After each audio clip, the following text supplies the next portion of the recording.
Hello guys, আজকে তোমাদের সঙ্গে আমি শেয়ার করবো একটা দারুণ একটা টেকনিক। সেটা হচ্ছে খুব অল্প সময় তোমরা কী করে তোমাদের পুজোর বাসন থালা বাসনগুলো মেজে ফেলতে পারবে। যদি সেগুলো কাঁসার পিতলের হয় তাহলে তো খুবই ভালো, আর যদি স্টিলের হয় তাহলেও হবে, অসুবিধা নেই, পরিষ্কার হয়ে যাবে খুব তাড়াতাড়ি। তো চলো, দেখতে পাচ্ছ আমার কিন্তু এখানে পেতলের রয়েছে কয়েকটা জিনিস, তো সেগুলো দেখতে পাচ্ছ।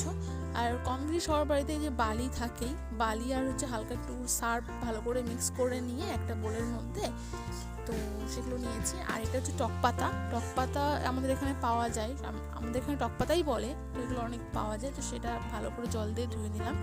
ধুয়ে নেওয়ার পরে এই যে দেখতে পাচ্ছ বালি আর সার্ফ মেশানো ওই মিক্সটাকে এবার ওই কাঁসা পেতলের যেটারই বাসন হোক না কেন সেটার উপরে ভালো করে সেটাকে ডলে নিতে হবে বা মেজে নিতে হবে।